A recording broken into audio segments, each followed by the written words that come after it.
Now, parts of the deal still need to be ratified by individual governments before taking effect. Joining us to talk about this deal as well as other issues, Senator Al Franken. Thank you so much for coming in. Always a pleasure, Esme. All right, well, let me ask you about this climate change agreement.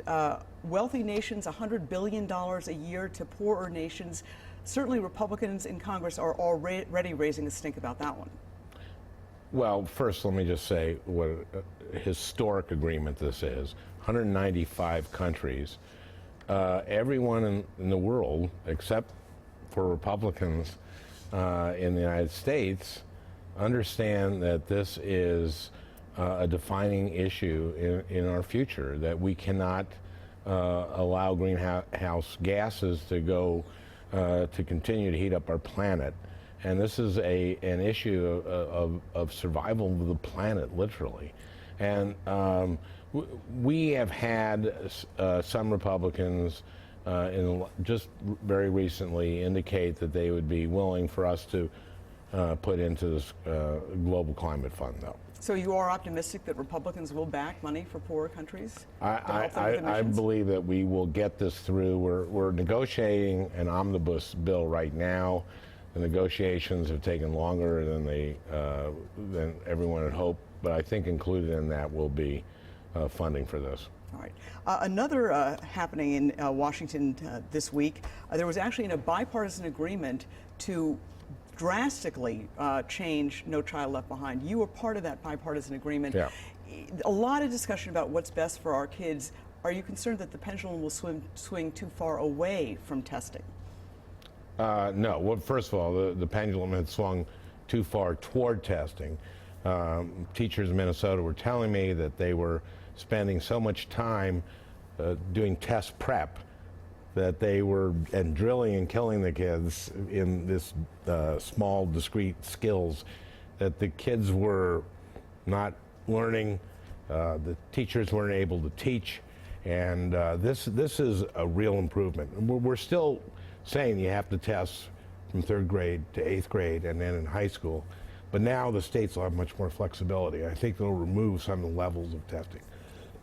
Excuse me. I just want to switch gears here. The latest polls show that Americans are more concerned than they have been since 9/11 of 2001 about a terror attack on U.S. soil. We obviously had the situation in San Bernardino. Revelations now that Tashin Malik, the woman behind this attack, had postings on social networks, on social media, saying she supported violent jihad.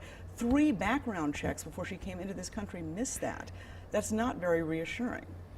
Well, she came in on what's called the fiancé waiver, or visa rather, and so we're going to be looking at that particular visa waiver, or that visa, and I think we have to look at that and see where those errors were made and attempt to fix that. There's a reason people are afraid.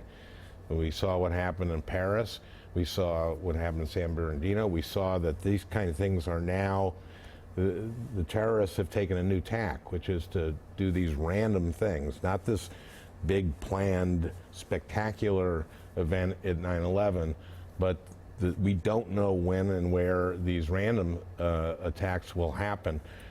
But I do believe that in America, as the president said, that freedom is stronger than fear, and I think that if we react the wrong way to this, it will only actually help the terrorists by doing things like Donald Trump was talking about, keeping out every Muslim in the country. That will just that will hurt us. That will hurt us because it'll send a message to Muslims around the world that we are who ISIS says we are, and I think that's the worst thing we can do. All right. On a much lighter note, the most watched game of the week here in the metropolitan area throughout our region was the Vikings Cardinals game on Thursday night right here on WCCO, and fans were actually treated to some trash talking before the game, moderated by CBS's own Bob Schieber. For those who haven't seen it, here it is. Proud to be an American, most of all. He said briefly, proud. My good friend.